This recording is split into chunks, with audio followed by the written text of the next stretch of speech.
Agam, India's first digital literary platform. അപ്പോൾ അഗ്നിസാക്ഷി ആണ് ഒരുപക്ഷെ ശ്യാമിനെ വളരെ ദേശാന്തര തലത്തിൽ തന്നെ ഒരു ഫിലിം മേക്കർ നമ്മട്ടിൽ എസ്റ്റാബ്ലിഷ് ചെയ്ത സൃഷ്ടി എന്ന് എല്ലാവർക്കും അറിയാം. വിധേയനിൽ മമ്മൂട്ടിയെ കാസ്റ്റ് ചെയ്യുകയും മമ്മൂട്ടി ഒരു സൂപ്പർ ഹീറോ ആയതുകൊണ്ട് എന്നാൽ ആ പട്ടേലരുടെ കഥാപാത്രത്തെ ഞാൻ ഒന്നുകൂടി ഒന്ന് വെളുപ്പിച്ചെടുക്കാം എന്ന് വിചാരിക്കുകയും ചെയ്താൽ അത് കോംപ്രമൈസാണ്. That is something an artist should never do.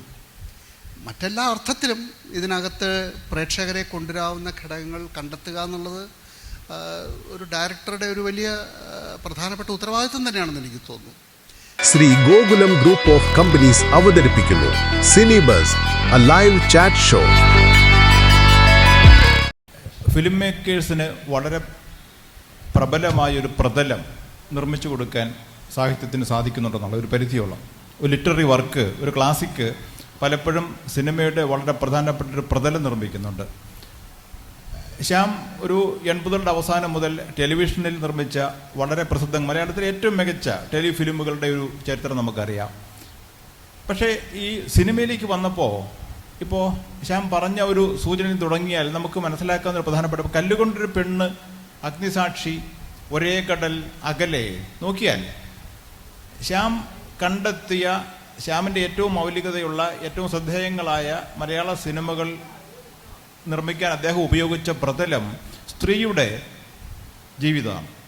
അല്ലെങ്കിൽ സ്ത്രീയെക്കുറിച്ച് 20ാം നൂറ്റാണ്ടിൽ നിർമ്മിക്കപ്പെട്ട എഴുതപ്പെട്ട വിഖ്യാതങ്ങളായ സാഹിത്യരചനകളാണ് പലപ്പോഴും ശ്യാം ഉപയോഗിച്ചത്. ശ്യാമിൻ്റെ ചലച്ചിത്ര ജീവിതത്തിൽ എനിക്ക് തോന്നുന്നു ഇപ്പോൾ ശ്യാം എത്തി നിൽക്കുന്ന ഏറ്റവും അവസാനത്തെ സാറ ജോസഫിൻ്റെ ഫിലിമിൻ്റെ അഡാപ്റ്റേഷൻ വരെ നോക്കിയാൽ ഏറ്റവും പ്രധാനപ്പെട്ട ഒരു തലം ഈ സ്ത്രീ ജീവിതത്തിൻ്റെ സങ്കീർണതകളിലേക്കുള്ള ഈ ഒരു നോട്ടമാണ്.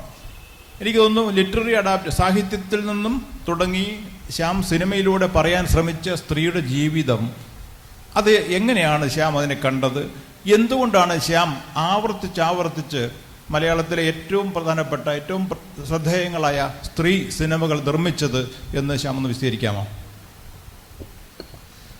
ഒരു കാര്യം സത്യസന്ധമായി പറയാവുന്നത്, ഇതൊന്നും വളരെ കോൺഷ്യസ് ആയിട്ടുള്ള ഡിസിഷൻസ് ആയിരുന്നില്ല. ഒരു സ്ത്രീ പ്രധാനമായ ഒരു പ്രമേയത്തെ സിനിമയാക്കിക്കൊള്ളാമെന്നോ അല്ലെങ്കിൽ ടെലിഫിലിം ആക്കാമെന്നോ ഉള്ള തീരുമാനങ്ങളെ അല്ലാതെ ഇത് ഒരു സബ് കോൺഷ്യസിൽ സംഭവിക്കുന്നതാണ്. ഒരു പക്ഷേ നമ്മൾ നേരത്തെ പറഞ്ഞ പോലെ ഞാൻ എൻ്റെ മനസ്സിനെ ആകർഷിച്ച ഏറ്റവും നല്ല സാഹിത്യ പ്രമേയങ്ങൾ ആലോചിച്ച് നോക്കിയപ്പോൾ എൻ്റെ ഉള്ളിൽ വന്നത് സാഹിത്യകൃതികളിൽ അത് ധാരാളം ആഴത്തിൽ എക്സ്പ്ലോർ ചെയ്യപ്പെട്ടൊരു ലോകം ഇവരുടേതായത് കൊണ്ടായിരിക്കാം. ഇപ്പോൾ ടെന്നസി വില്യംസിൻ്റെ ഗ്ലാസ് മെനാജറി നോക്കുമ്പോൾ അതിനകത്തെ ആ 2 സ്ത്രീകളുടെ ഒരു ജീവിത വ്യഥകളാണ് അതിൽ മുമ്പോട്ട് നിൽക്കുന്നത്. അതിലെ നറേറ്റർ ഒരാണാണെങ്കിലും അങ്ങനെ പലതും, അഗ്നിസാക്ഷി ആയാലും ഈവൻ കല്ലുകൊണ്ടൊരു പെണ്ണായാലും ഒക്കെ അത് സംഭവിച്ചത് ആകസ്മികമായിട്ടാണ്. ഒരുപക്ഷെ ഒരു ഉൾപ്രേരണ ഉണ്ടാവാം ജീവിതത്തിൽ, നമ്മളുടെ അനുഭവങ്ങളിൽ നിന്നും നമ്മൾ കണ്ട വ്യക്തികളിൽ നിന്നും അധികം എക്സ്പ്രസ് ചെയ്യപ്പെടാത്ത ആങ്സ്റ്റ് ഉള്ള സ്പേസുകൾ കണ്ടെത്തി അത് എക്സ്പ്രസ് ചെയ്യാനുള്ള ശ്രമങ്ങളൊക്കെ തോന്നിയതുകൊണ്ടൊക്കെ ആയിരിക്കാം. വ്യക്തിപരമായി പറഞ്ഞാൽ എന്നെ സംബന്ധിച്ച് ഞാൻ ശ്യാമിൻ്റെ ആവർത്തിച്ച് ഉപയോഗിക്കുന്നൊരു സിനിമ ഒരേ കടലാണ്. ഒരേ കടൽ നമുക്കതിലേക്ക് വരാം. അപ്പോൾ അഗ്നിസാക്ഷി ആണ് ഒരുപക്ഷെ ശ്യാമിനെ വളരെ ദേശാന്തര തലത്തിൽ തന്നെ ഒരു ഫിലിം മേക്കർ നമ്മട്ടിൽ എസ്റ്റാബ്ലിഷ് ചെയ്ത സൃഷ്ടി എന്ന് എല്ലാവർക്കും അറിയാം. ഞാൻ നേരത്തെ പറഞ്ഞ മലയാള സിനിമയുടെ ഈ 90കളുടെ അവസാനത്തിൽ ഈ 70കളിലും 80കളിലും സാഹിത്യത്തിൻ്റെ വിരുദ്ധമെന്ന് ഞാൻ പറഞ്ഞ വാക്ക് വളരെ ബോധപൂർവം പറഞ്ഞതാണ്. കാരണം അന്നത്തെ വലിയ ഫിലിം മേക്കേഴ്സ് എല്ലാം തന്നെ സാഹിത്യത്തിന് വിപരീതമായി സിനിമ നിർമ്മിക്കാൻ ശ്രമിച്ചവർ തന്നെയാണ്. എന്ന് വെച്ചാൽ നമുക്കറിയാവുന്ന പോലെ, ഞാൻ വീണ്ടും ആക്രമിക്കാൻ ശ്രമിക്കുന്നതല്ല, അടൂരും KP കുമാരനും അരവിന്ദനും ഉൾപ്പെടെയുള്ള ചലച്ചിത്ര പ്രവർത്തകർ സിനിമയെക്കുറിച്ച് എടുത്തു വെച്ച സങ്കല്പം തന്നെ ഈ ഫ്രഞ്ച് ന്യൂ വേവ് സങ്കല്പമായിരുന്നു. അത് സാഹിത്യത്തിന് വിരുദ്ധം തന്നെയായിരുന്നു. ഞാൻ പറഞ്ഞു 90കളുടെ തുടക്കമായപ്പോഴേക്കും അവർ തന്നെ ബഷീറിലേക്കും ഒക്കെ വരികയും സാഹിത്യത്തിൻ്റെ അനുകൽപ്പനം, സാഹിത്യത്തിൽ നിന്ന് സിനിമ നിർമ്മിക്കാനുള്ള ശ്രമം തുടങ്ങുകയും ചെയ്തു. അരവിന്ദൻ തുടങ്ങി, അടൂർ തുടങ്ങി, KP കുമാരൻ തുടങ്ങി. അതേസമയത്ത് അവർ മറ്റൊന്നുകൂടി ചെയ്തു. അവർ ജനപ്രിയ സിനിമയുടെ, വിപണി സിനിമയുടെ, മുഖ്യധാര സിനിമയുടെ പല സമവാക്യങ്ങളും ഏറ്റെടുക്കുകയും ചെയ്തു. അപ്പോൾ മമ്മൂട്ടിയെ മോഹൻലാലിനെ കാസ്റ്റ് ചെയ്യുന്നു, അത്തരത്തിലൊക്കെ. ഞാൻ പറയുന്നത് ശ്യാമിൻ്റെ തുടക്കം അവിടെയാണ്. അതേ സമയത്ത് ഞാനൊരു ലെഗസിയെ സങ്കല്പിച്ചാൽ എന്നെ സംബന്ധിച്ച് എൻ്റെ ഒരു കാഴ്ചപ്പാടിൽ KG ജോർജിൻ്റെ ഒരു തുടർച്ച ശ്യാമിലുണ്ട്. ആ തുടർച്ചയിലാണ് ഈ സ്ത്രീയുടെ സങ്കല്പം ഞാൻ കണ്ടത്. സ്ത്രീയെ സംബന്ധിച്ച്, സ്ത്രീയെക്കുറിച്ച് നിർമ്മിക്കാവുന്ന, സ്ത്രീയെക്കുറിച്ച് നിർമ്മിച്ചിട്ടുള്ള മികച്ച സിനിമകളുടെ വക്താവെന്ന നിലയിലാണ് ഞാൻ ശ്യാമിനോട് ആ ചോദ്യം ചോദിച്ചത്. മറ്റൊരു ചോദ്യം, എൻ്റെ ഒരു ചോദ്യം എന്താ വെച്ചാൽ, ഇപ്പോൾ ശ്യാമിൻ്റെ പല സിനിമകളും ഈ ആർട്ട് ഫിലിം ആണോ, അല്ലെങ്കിൽ കൊമേഴ്സ്യൽ ഫിലിമാണോ, അല്ലെങ്കിൽ പലപ്പോഴും മിഡ് സിനിമയാണോ എന്നൊക്കെ നമ്മൾ ചർച്ച ചെയ്യാറുണ്ട്. ഈ സിനിമയുടെ ജനപ്രിയ സമവാക്യങ്ങളെയും സിനിമയുടെ കമ്പോള സമവാക്യങ്ങളെയും ഒക്കെ ശ്യാം എങ്ങനെയാണ് ഒരു ഫിലിം മേക്കർ നമ്മട്ടിൽ കാണുന്നത്? ഒരു ആർട്ട് കല എന്ന നിലയിൽ കാണുമ്പോൾ കമ്പോളവും കലയും രണ്ട് ധ്രുവത്തിലാണോ? എങ്ങനെയാണ് ശ്യാം ഒരു ഫിലിം മേക്കർ എന്ന മട്ടിൽ സ്വയം സ്ഥാനപ്പെടുത്തുന്നത്? ഷാജി നേരത്തെ പറഞ്ഞ ഒരു കാര്യത്തിലേക്ക് ചെറുതായി ഒന്ന് സ്പർശിച്ച ശേഷം നമുക്ക് മുമ്പോട്ട് മറ്റേ അടുത്ത ചോദ്യത്തിലേക്ക് പോവാം. ഈ അടൂർ സാറുടെയും അരവിന്ദൻ്റെയൊക്കെ സിനിമകളുടെ ഒരു സാഹിത്യ നിരാസ സ്വഭാവം ഈ പറഞ്ഞ പോലെ അത് ആ കാലഘട്ടത്തിൻ്റെ കോണ്ടെക്സ്റ്റിൽ നിന്നാണ് നമ്മളത് മനസ്സിലാക്കേണ്ടതെന്ന് എനിക്ക് തോന്നുന്നു. കാരണം നിലവിലെ തിരനാടകങ്ങളുടെ ചിത്രീകരണം എന്ന ഒരു തരം സിനിമയിൽ നിന്നും സംഭാഷണ പ്രധാനമായിട്ടുള്ളൊരു ഒരു തരം സിനിമകളിൽ നിന്നും അതിൽ നിന്നുള്ളൊരു വിച്ഛേദമാണ് ശരിക്കും അവരുടെ വർക്കുകൾ. എന്ന് വെച്ചാൽ വിഷ്വലിലേക്ക് തിരിച്ച് ഓറിയൻറ്റ് ചെയ്യുന്നത്. പക്ഷേ ആ ഒരു ആഗ്രഹം മാത്രം, ആ ഒരു ലക്ഷ്യം മാത്രം കൊണ്ട് ഒരു കലാസൃഷ്ടി പൂർണ്ണമാവണമെന്നില്ല. അത് കുറേ കഴിയുമ്പോൾ അത് ആ ഒരു ഫോർമാറ്റിൻ്റെ ഒരു ഫോർമുലയിൽ അത് ജഡിലമാവുകയും മുമ്പോട്ട് പോകാതിരിക്കുകയും ചെയ്തപ്പോഴാണ് അവർക്ക് ഒരു മതിലുകളെക്കുറിച്ച് ആലോചിക്കേണ്ടി വരുന്നത്, അല്ലെങ്കിൽ ഒരു വാസ്തുഹാരയെക്കുറിച്ച് ആലോചിക്കേണ്ടി വരുന്നത്. സോ സാഹിത്യത്തിൻ്റെ ഏറ്റവും പ്രധാനപ്പെട്ടൊരു മൂല്യം ഞാൻ കാണുന്നത്, എന്തുകൊണ്ടാണ് ഈ കഥകൾ ഞാൻ നേരത്തെ പറഞ്ഞ പോലെ ബലിഷ്ഠമായ ഫൗണ്ടേഷൻസായി വർത്തിക്കുന്നു വെച്ചാൽ, അത് ജീവിതവുമായി നേരിട്ട് പ്രതിപ്രവർത്തിക്കുന്ന ഒരു മാധ്യമമായതുകൊണ്ടാണ്. അവിടെ എഴുത്തുകാരനും ജീവിതവും മാത്രമേ ഉള്ളൂ, അതിനിടയിൽ മറ്റൊന്നുമില്ല.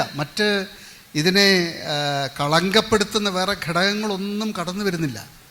ഇതിനെക്കുറിച്ചൊരു സിനിമ ആലോചിക്കുമ്പോൾ, സിനിമയ്ക്ക് വേണ്ടിയിട്ടുള്ളൊരു തിരക്കഥ ആലോചിക്കുമ്പോൾ ആദ്യം നമ്മൾ ആലോചിക്കുക, ഏത് താരത്തിനെ കൊണ്ട് നമുക്ക് ചെയ്യിക്കാം, എത്ര ബഡ്ജറ്റാവും, ഇത് എവിടെ വെച്ച് നമുക്ക് ഷൂട്ട് ചെയ്യാം, മറ്റ് നിലവിലുള്ള സമ്പ്രദായങ്ങളെ നമുക്ക് എങ്ങനെ ഇതിനകത്തേക്ക് ഇണക്കി ചേർക്കാം.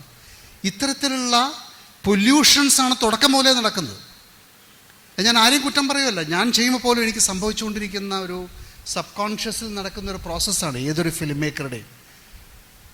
അപ്പം അതിൽ നിന്ന് വിമുക്തമാവുകയാണ്. ആദ്യം ഞാൻ സുനിൽ ഗംഗോപാധ്യായയുടെ ഹീരക് ദീപ്തി എന്നുള്ള ഒരു കഥ വായിച്ച് അതിൽ ആസക്തനായിട്ട് അതിൽ നിന്നും ഒരു പുതിയൊരു ഓഡിയോ വിഷ്വൽ വേൾഡ് ഉണ്ടാക്കിയെടുക്കണമെന്ന് ആഗ്രഹിക്കുന്നത് മറ്റൊരു ഇമ്പൾസാണ്. അപ്പോൾ ഈ രണ്ട് കാര്യങ്ങൾ, നേരത്തെ പറഞ്ഞ കാര്യങ്ങളെ ചേർത്ത് വായിക്കണം, ചേർത്ത് കാണണം.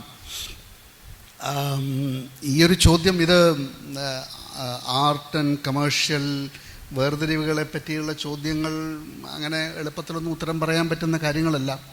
കാരണം സിനിമ വളരെ ചിലവേറിയൊരു ബിസിനസ്സായതുകൊണ്ട് അത് നിലനിൽക്കണമെങ്കിൽ, അങ്ങനെയുള്ള സംഭവങ്ങൾ ഉണ്ടാവണമെങ്കിൽ അതിൻ്റെ ആവശ്യമായിട്ടുള്ള ഘടകങ്ങൾ, പ്രേക്ഷകരെ ആകർഷിക്കാൻ വേണ്ടുന്ന ഘടകങ്ങൾ നിലനിർത്തുക തന്നെ വേണം.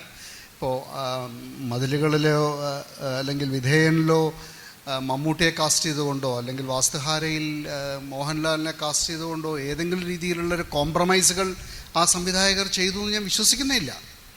പ്രേക്ഷകരെ തിയേറ്ററിൽ എത്തിക്കാവുന്ന ഏത് ഘടകങ്ങളെയും നമുക്ക് സ്വീകരിക്കാം, provided that doesn't compromise what you want to say.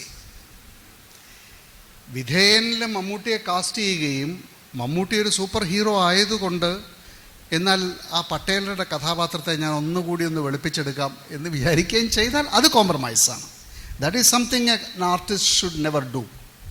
മറ്റെല്ലാ അർത്ഥത്തിലും ഇതിനകത്ത് പ്രേക്ഷകരെ കൊണ്ടുവരാവുന്ന ഘടകങ്ങൾ കണ്ടെത്തുക എന്നുള്ളത് ഒരു ഡയറക്ടറുടെ ഒരു വലിയ പ്രധാനപ്പെട്ട ഉത്തരവാദിത്വം തന്നെയാണെന്ന് എനിക്ക് തോന്നുന്നു. ബട്ട് ഹാവിങ് സെഡ് ദാറ്റ് അത് പലപ്പോഴും എളുപ്പമല്ല. കാരണം പ്രത്യേകിച്ചും നമുക്ക് ഇതുപോലുള്ള വളരെ ചിരപ്രതിഷ്ഠ നേടിയിട്ടുള്ള സാഹിത്യകൃതികളൊക്കെ അടിസ്ഥാനമാക്കുമ്പോൾ, അല്ലെങ്കിൽ നമ്മളുടെ മനസ്സിൽ വളരെ വലിയ ഇമ്പാക്റ്റ് ഉണ്ടാക്കിയിട്ടുള്ള കഥകളൊക്കെ വെച്ച് ചെയ്യുമ്പോൾ പലപ്പോഴും ഇത് നടക്കാറില്ല. ഇത്തരത്തിലുള്ള ഈ ഫോർമുലകളുടെ നമ്മളുടെ ഒരു മെയിൻ സ്ട്രീമിൻ്റെ റിക്വയർമെൻറ്റ് അല്ലെങ്കിൽ മാർക്കറ്റിൻ്റെ റിക്വയർമെൻറ്റിനെ മീറ്റ് ചെയ്യാൻ സാധിക്കാറില്ല. അത് വലിയൊരു ധർമ്മസങ്കടം തന്നെയാണ്.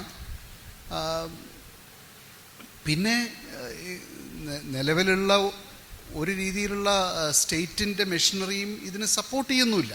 ഇപ്പോൾ ഈ അടുത്ത ദിവസം ഞാൻ വിക്രം മോത്വാനെ എന്നുള്ളൊരു പ്രസിദ്ധനായിട്ടൊരു ഡയറക്ടറുണ്ട്, ബോംബെയിലുള്ള ഈ അനുരാഗ് കശ്യപിൻ്റെയൊക്കെ കോണ്ടംപററി ആയിട്ടുള്ള ആളാണ്. മസാനൊക്കെ പ്രൊഡ്യൂസ് ചെയ്ത ആളാണ്, മസാൻ.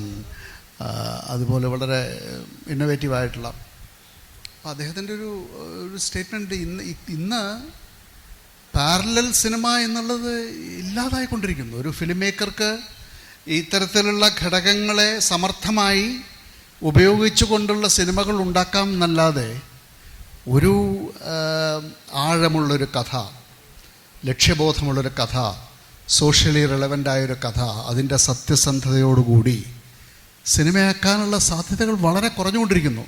സോ ഹി വാസ് സെയിങ്, ഒരു ഫോറിൻ കോ പ്രൊഡ്യൂസർ ഇല്ലെങ്കിൽ, യൂറോപ്യൻ അല്ലെങ്കിൽ അമേരിക്കൻ പ്രൊഡക്ഷൻ ഹൗസ് ഇല്ലെങ്കിൽ, ഇത്തരത്തിലുള്ള ജെനുവിനായിട്ടുള്ള ആർട്ട് ഹൗസ് സിനിമകൾ ഇല്ലാതാവുന്നൊരു കാലഘട്ടമാണ് നമുക്ക്. NFDC ഇല്ലാതായി, കേരളത്തിൽ അങ്ങനെ ഒരു സമ്പ്രദായം തന്നെ ഇല്ല. അപ്പോൾ മുഖ്യധാര സിനിമകളെ സെലിബ്രേറ്റ് ചെയ്യണം എല്ലാ ഇൻസ്റ്റിറ്റ്യൂഷൻസും. അപ്പം അതിനിടയിലാണ് നിൽക്കുന്നത്. അതുകൊണ്ട് ചോയ്സുകൾ വളരെ പരിമിതമാണ്. the ecosystem is very complex. അതിനിടയിലൂടെ നെഗോഷിയേറ്റ് ചെയ്ത് പോവുകയാണ്. അതിനൊരു കൃത്യമായൊരു ഉത്തരം എനിക്ക് പറയാനില്ല. ഓരോ കഥയിലും ഓരോ അവസരത്തിലും പുതിയ പുതിയ നമ്മളുടെ കേന്ദ്ര പ്രമേയത്തെ കോംപ്രമൈസ് ചെയ്യാത്ത വഴികൾ സ്വീകരിക്കാൻ ശ്രമിക്കുന്നു എന്ന് മാത്രം. Agam, India's first digital literary platform.